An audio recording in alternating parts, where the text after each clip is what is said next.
Your sister finally has stability, my mom said as she passed the gravy. When will you grow up? I just looked at her and said, probably around the time I bought my third property. Her jaw dropped, so did her fork. I've been lurking on this subreddit for months, reading everyone's stories about family drama and finally getting their comeuppance. Never thought I'd be writing one of my own, but here we are. This happened at Thanksgiving dinner 2 weeks ago, and I'm still processing everything that went down. Some background: I'm Sarah, 31 now, and I have an older sister Emma who's 35. Growing up, Emma was always the responsible one in my parents' eyes. She followed the traditional path: college, steady boyfriend, now husband Mike, corporate job, house in the suburbs, 2 kids by 30. Meanwhile, I was the free spirit who couldn't seem to get her life together. After high school, I didn't go straight to college like Emma did.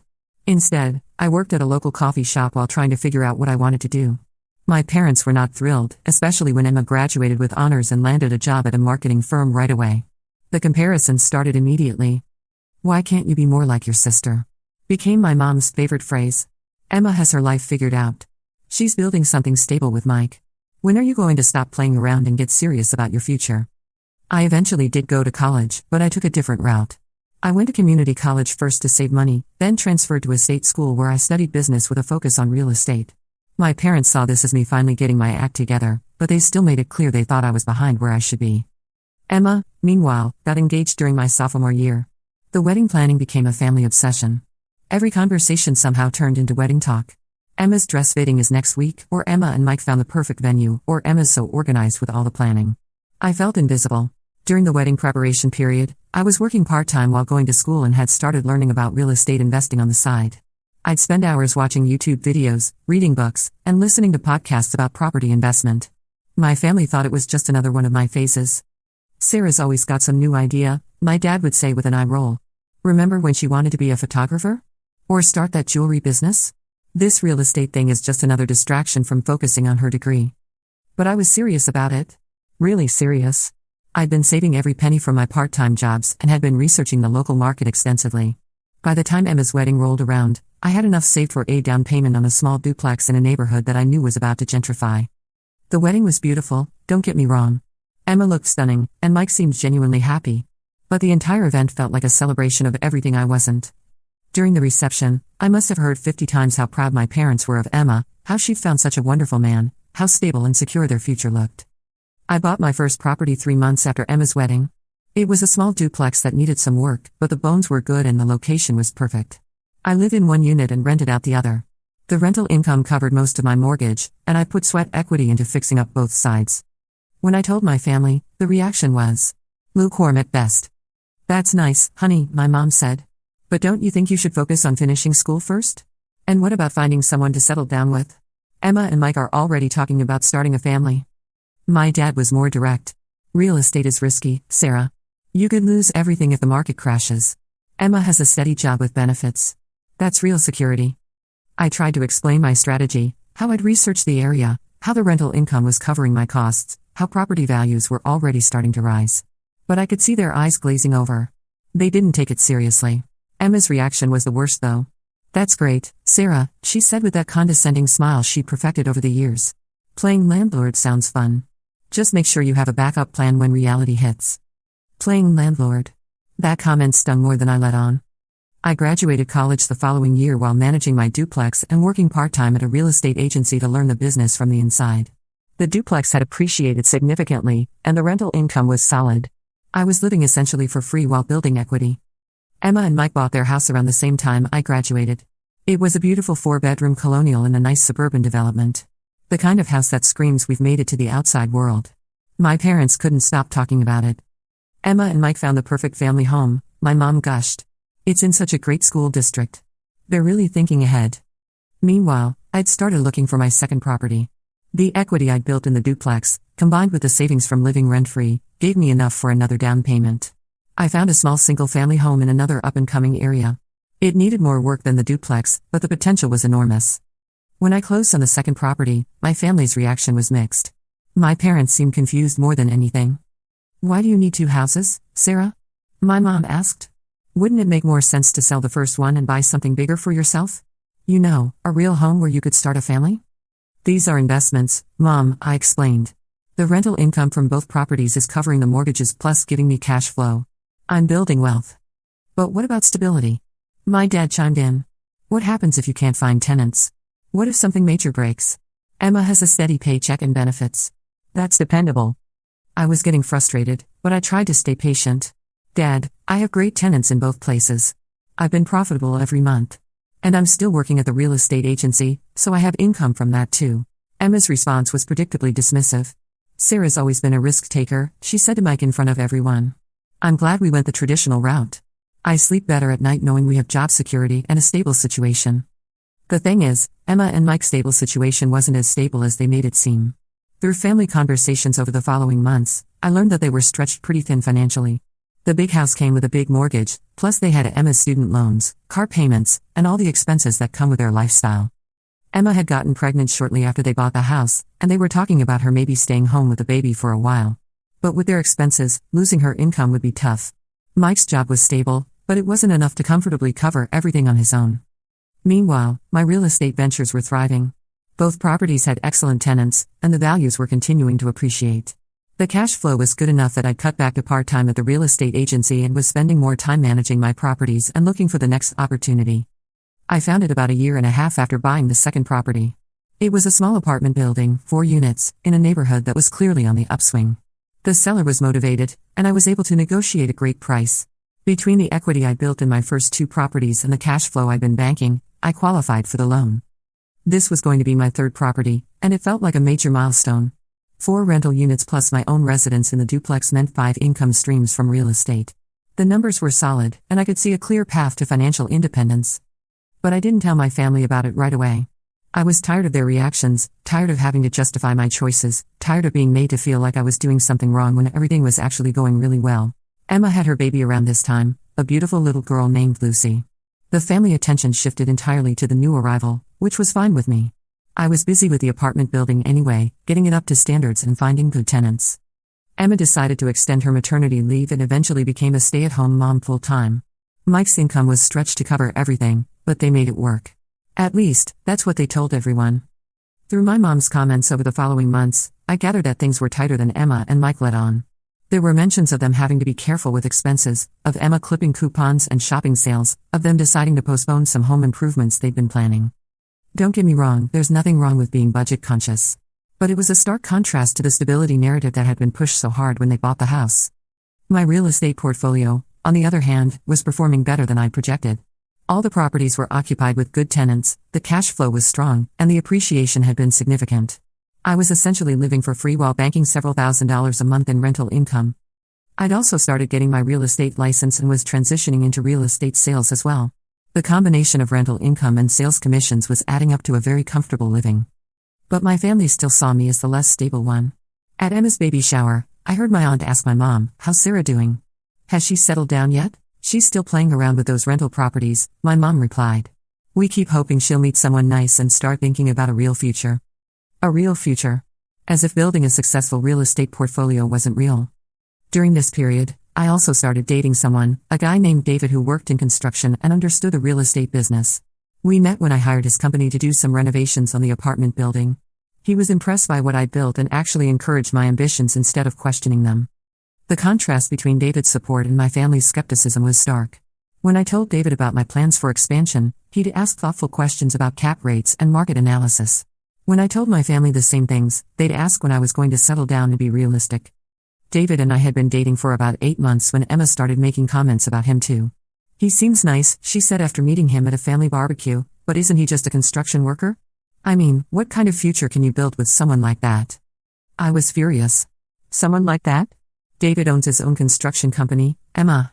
He employs 12 people and probably makes more money than Mike does." But the damage was done. Even when I was dating someone, it wasn't good enough because he didn't fit their narrow definition of success. The relationship with David eventually ended about a year later, not because of my family's comments, but because our business goals started to conflict. He wanted me to partner with him on some larger commercial projects in other cities, but I was focused on building my local portfolio first. We agreed to stay friends and maintain our professional relationship, which is why he continued to help me with renovation projects. It was purely business after that. He'd give me contractor rates, and I'd refer clients to his company through my real estate sales. Around this time, I made what would turn out to be one of my smartest financial moves. I'd been watching a particular neighborhood that was clearly gentrifying, new restaurants opening, young professionals moving in, property values starting to tick up. There was a small triplex for sale that had been on the market for months because it needed significant work. The seller was motivated, and I was able to negotiate a price that was well below market value even in its current condition. I knew that with the right renovations, this property could command premium rents and appreciate significantly. I decided to take a more hands-on approach with this renovation. Instead of hiring everything out, I worked alongside contractors to learn the trades myself. I spent weekends tiling bathrooms, painting walls, and refinishing hardwood floors. David, even though we'd broken up, helped me with some of the more complex electrical and plumbing work. My family thought I'd lost my mind. Sarah's gutting some old house now, I heard my mom tell my aunt on the phone. She comes to dinner with paint under her fingernails and talks about subflooring like it's fascinating. I just don't understand what happened to my daughter. Emma was even more direct. You're 30 years old, Sarah, and you're spending your weekends doing manual labor. Don't you think there are better uses of your time? Like maybe trying to meet someone who could actually provide for you? But I wasn't just doing manual labor, I was learning skills that would save me thousands of dollars on future projects and gaining a deeper understanding of property values and renovation costs. Plus, there was something incredibly satisfying about transforming a rundown property into something beautiful and functional. The triplex renovation took 4 months, working mostly evenings and weekends while continuing to manage my other properties and real estate sales. When it was finished, it was stunning. I converted it into 3 luxury units that each rented for significantly more than I'd originally projected. This was my 3rd property now, and the renovation success gave me confidence to look for the 4th, the apartment building I'd mentioned to my family. That became property number 4, and the cash flow from all my rentals was strong enough that I transitioned to full-time real estate sales while managing my properties. But when I tried to share this success with my family, the response was predictably underwhelming. That's nice, honey, my dad said. But all that work you put in, don't you think your time would have been better spent focusing on your personal life? Emma and Mike are talking about having another baby. Wouldn't you like to start thinking about building a family instead of just accumulating property? I wanted to scream. I just completed a major renovation project that had increased my net worth by 6 figures, and they were still focused on why I wasn't married with kids. Dad, I said, trying to keep my voice level, I just made more money in 4 months than most people make in 2 years. How is that not worth celebrating? Money isn't everything, Sarah, my mom chimed in. Emma has something money can't buy, a loving family, stability, a sense of purpose beyond just making more money. It was around this time that I learned Emma and Mike were actually having some serious financial problems. Emma let it slip during a conversation about holiday plans that they might not be able to afford their usual trip to see Mike's parents because money was a little tight right now. When I pressed gently for details, the full picture emerged. Mike's company had been downsizing, and while he hadn't lost his job, his hours had been cut back. Emma had quit her marketing job when she decided to stay home full-time with Lucy, which had seemed like a luxury decision at the time. But now, with Mike's reduced hours, losing that income was devastating. They were behind on their mortgage payments and had been using credit cards to cover basic expenses. I felt terrible for them, but I was also frustrated by the irony. Here was the stable couple that my parents constantly held up as an example, and they were one emergency away from financial disaster. Meanwhile, I had multiple income streams, no debt except strategic mortgages, and enough cash reserves to weather any storm. I offered to help Emma and Mike financially, but Emma's pride wouldn't let her accept. We'll figure it out, she said. This is just a temporary rough patch. Mike's company will bounce back, and things will get better. But things didn't get better. Over the following months, I watched my sister and brother-in-law struggle with increasing desperation. Mike took a second job driving for a ride-share company on weekends. Emma started selling things on Facebook Marketplace, first items they didn't need, then things they actually wanted to keep. The stress was clearly affecting their marriage too. At family gatherings, they barely spoke to each other, and when they did, there was an underlying tension that was painful to watch. My parents seemed oblivious to their financial struggles, or maybe they were in denial. They continued to praise Emma and Mike's stable lifestyle while making subtle digs about my risky real estate ventures. This denial reached peak absurdity when Emma and Mike had to sell their house. They couldn't keep up with the mortgage payments, and rather than lose it to foreclosure, they decided to sell and move into a rental apartment. It was a smart financial move, actually, it would eliminate their mortgage payment and give them a fresh start. But it was also a clear sign that their stable lifestyle hadn't been as stable as everyone pretended. When Emma told the family about the decision, she tried to spin it positively. We've decided that homeownership isn't right for us at this stage in our lives, she said. Renting will give us more flexibility and freedom from maintenance responsibilities. My parents bought this explanation completely. That's very wise, my mom said. There's a lot to be said for not being tied down to one property. You're being very practical. I sat there listening to this conversation with my mouth hanging open. When I'd started investing in rental properties, I was being risky and impractical. But when Emma and Mike were forced to sell their house due to financial pressure, they were being wise and practical. The double standard was so blatant it was almost comical. But the situation got even more ironic when Emma asked if they could rent the house they'd just sold. The new owners were planning to use it as a rental property, and Emma wondered if they could stay as tenants. It would be perfect, she told me privately. We know the house, Lucy is comfortable there, and we wouldn't have to move. I gently pointed out that this meant they'd be paying rent to live in a house they used to own, essentially making mortgage payments for someone else instead of building their own equity. I know, Emma said, tears in her eyes. But what choice do we have? We can't afford to buy right now, and at least this way Lucy doesn't have to change schools. I felt awful for her, but I also couldn't help thinking about all the times she dismissed my real estate investments as playing landlord. Now she was going to be paying rent to someone who was doing exactly what I'd been doing all along. The new owners did agree to rent to Emma and Mike, which solved their immediate housing problem but created a new source of stress. Emma was constantly worried about whether their rent would go up, whether the new owners would sell again, whether they'd be forced to move. I hate not having control over our housing situation, she confided to me. When we owned the house, at least we knew where we stood. Now we're at the mercy of someone else's decisions. I bit my tongue and didn't point out that this was exactly why I'd gotten into real estate investing in the first place, to have control over my housing situation and create multiple income streams so I'd never be at anyone else's mercy. Meanwhile, my own real estate portfolio continued to grow. The triplex renovation had been so successful that I'd started looking for other value-add opportunities. I found a small commercial building, a former office space that could be converted into retail units, in an area that was being mismanaged by an out-of-state owner who was tired of dealing with it. With some renovation, it could become a profitable small retail plaza. This would be my 5th property, and it felt like a major milestone. The numbers worked well, especially with the potential to increase rents once the renovations were complete and I could market it properly. I made an offer that was accepted, and suddenly I was a commercial real estate owner. This purchase pushed my total real estate portfolio value over the $3 million mark, between the duplex, single-family home, triplex, apartment building, and now this commercial building. Though I didn't share this milestone with my family. I was tired of their lukewarm responses to my success. The commercial building turned out to be an even better investment than I'd projected. After renovating it into 4 retail units, I was able to rent 3 of them immediately at rates higher than I'd originally projected. One tenant even wanted to expand into the 4th unit within 6 months. The cash flow was excellent, and the property had significant appreciation potential as the area continued to develop. I was also doing well with real estate sales, having built a reputation as someone who really understood investment properties. Other investors started coming to me for deals, and I was earning substantial commissions helping them buy and sell properties. Between my rental income and sales commissions, I was making more money than I'd ever imagined possible. But more importantly, I'd created true financial security for myself. I could lose half my tenants and still cover all my expenses. I could stop doing sales tomorrow and live comfortably on rental income alone. Yet my family continued to see Emma as the one who had figured out life, even as her financial situation became more precarious. Around this time, I started working on getting my real estate broker's license so I could open my own brokerage. The timing felt right. I had enough experience as an agent, a solid understanding of the market, and the financial stability to take the risk. A few months later, Emma and Mike's situation reached a crisis point. I'm just so proud of how Emma has stepped into motherhood, my mom said. She's created such a beautiful, stable home for her family. That's what really matters in life. Mike nodded along. We're blessed to have built something solid together. Sure, money's tight sometimes, but we have what's important: family, stability, a secure foundation. I could feel the implied criticism. Here they were, celebrating Emma's choices while subtly suggesting that my path was somehow less meaningful. What about you, Sarah? My dad asked, though his tone suggested he already knew he wouldn't approve of my answer. Any thoughts about settling down? You're not getting any younger. I'd had enough.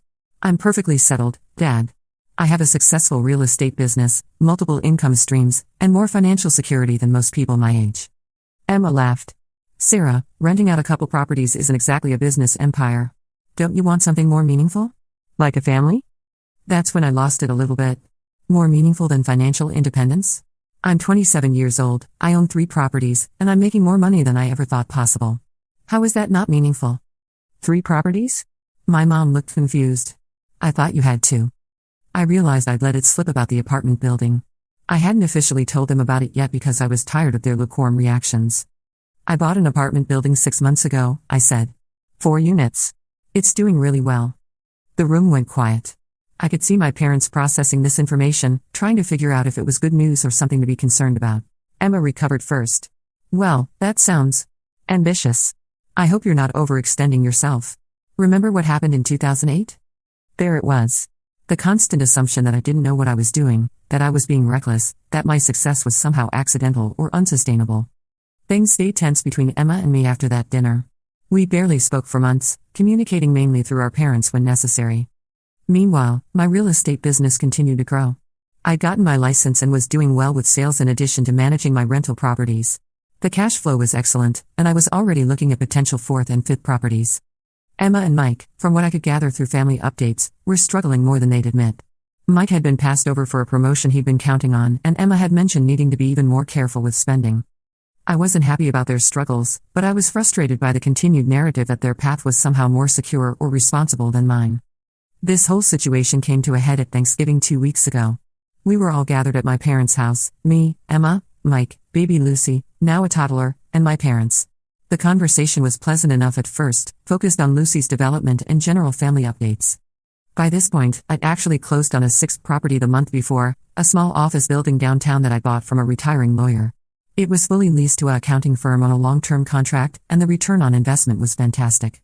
But I hadn't mentioned it to my family yet, knowing they'd find some way to diminish the achievement. But then, as we were eating dinner, my mom started in on her favorite topic.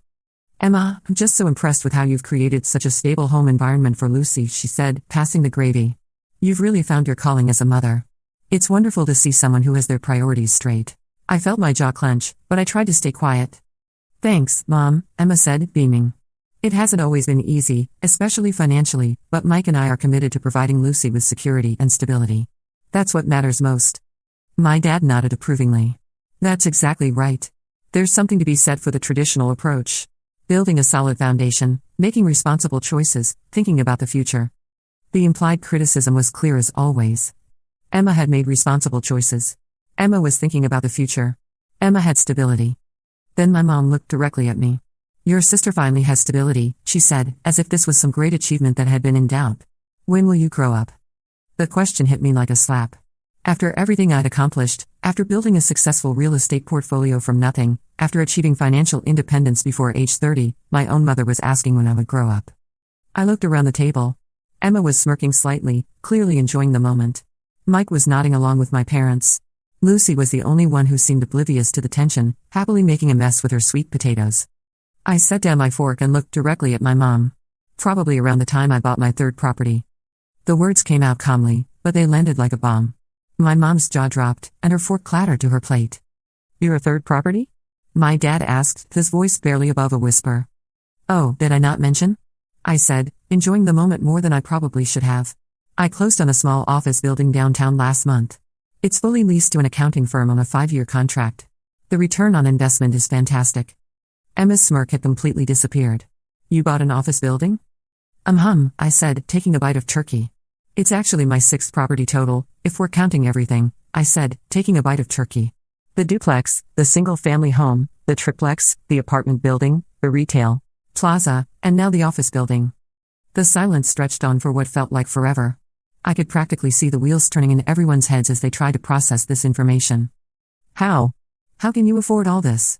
my mom finally asked. "Well," I said, setting down my water glass, "when you buy smart and manage well, each property generates income that helps you qualify for the next one. It's called building wealth. The cash flow from my first 5 properties, plus my real estate brokerage income, made the office building purchase pretty straightforward." Mike cleared his throat. "But the risk." "What risk?" I asked genuinely. "I have multiple income streams, excellent tenants, properties in appreciating areas, and enough cash flow to cover all my expenses plus save for future investments. How is that riskier than depending on a single employer for your entire financial security?" Emma looked like she'd been punched in the stomach. "But what about having a family? What about stability?" "Emma," I said gently, "I have more stability than most people dream of. I could lose half my tenants tomorrow and still be fine. My properties have appreciated by over 60% in the past 5 years. I have no debt except strategic mortgages that my tenants are paying down for me. How is that not stable?" My dad was still staring at me. "You own 6 properties?" "6 properties generating rental income, plus I live in 1 unit of the duplex," I confirmed. "And I own my own real estate brokerage now. I'm looking at a 7th property actually. There's a small apartment complex that just came on the market that looks very promising." Emma seemed to find her voice again. "But Sarah, What's the point of all this if you don't have someone to share it with? Don't you want a husband? Kids? I looked at her carefully before answering. Emma, I'm 31 years old and financially independent. I can choose to have a family on my own terms, when I want to, without worrying about whether we can afford it. I can choose a partner based on love and compatibility, not financial necessity. How is that not better than struggling to pay bills and hoping nothing goes wrong? The truth of that statement seemed to hit everyone at once. Emma and Mike exchanged a glance that told me I'd struck close to home. My mom was still processing. So you're wealthy? I couldn't help but laugh a little. Mom, I'm very successful. I built a real estate portfolio worth over $4 million in total asset value. My monthly cash flow is more than most people's salaries. I'm 31 years old and I never have to worry about money again if I don't want to. The numbers seemed to stun everyone into silence again. Finally, Emma spoke up and her voice was smaller than usual. $4 million? In total asset value, yes, I said. Obviously there are mortgages against most of it, but the equity I've built plus the cash flow. I'm doing well. Mike was looking at me with something like respect for the first time ever. How did you learn to do all this? Books, podcasts, mentors, trial and error, I said. The same way anyone learns anything. I just focused on it instead of assuming it was too complicated or risky. My dad shook his head slowly. All this time, we thought. You thought I was irresponsible and unfocused, I finished. I know. You made it pretty clear. Emma was staring at her plate. I had no idea it was going so well for you. I tried to tell you, I said. Multiple times. But every time I shared something about my business, you either dismissed it or warned me about the risks. It got exhausting trying to justify my success to people who had already decided I was making mistakes. My mom looked genuinely ashamed. Sarah, we didn't understand. No, you didn't, I agreed. But you also didn't try to understand. You just assumed that because my path was different from Emma's, it must be wrong. The rest of dinner was quiet and awkward. Emma barely spoke, and when we were clearing the table, she pulled me aside. Sarah, I owe you an apology, she said, and she looked like she meant it. I've been dismissive of what you were doing. I didn't realize how successful you'd become. It's okay, I said, though we both knew it wasn't really. No, it's not okay, she continued. I think I was maybe a little jealous. And scared. Scared of what? She looked around to make sure no one was listening. Scared that you were right. That there was a better way to do things and I'd chosen wrong. That admission surprised me.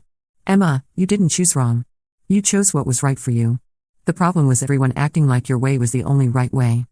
She nodded, tears in her eyes. Mike and I are struggling, Sarah. More than we've let on. We're living paycheck to paycheck, and if anything happened to his job.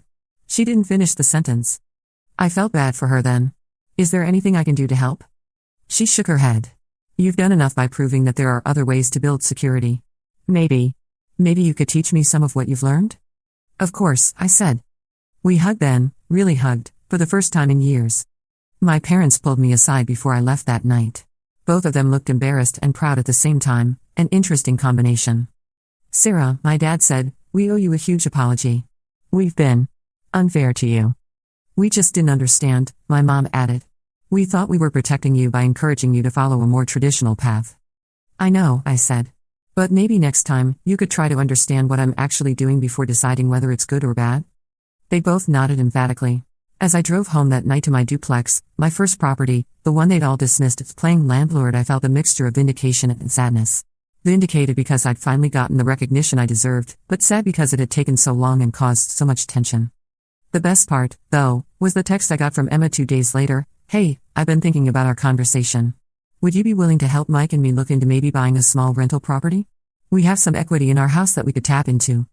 I smiled and texted back, absolutely. Let's start with some books I can recommend, and then we can look at numbers together. Maybe it's never too late to grow up, for any of us. The family dynamic has definitely shifted since that dinner. My parents now ask about my real estate business with genuine interest instead of concern. Emma and I text regularly about investment strategies and market trends. Mike has started reading the books I recommended and seems genuinely excited about the possibility of building some additional income streams. And me? I'm still looking at that apartment complex. The numbers look really good, and it would be nice to add some larger multifamily diversity to my portfolio. After all, girls got to keep growing up.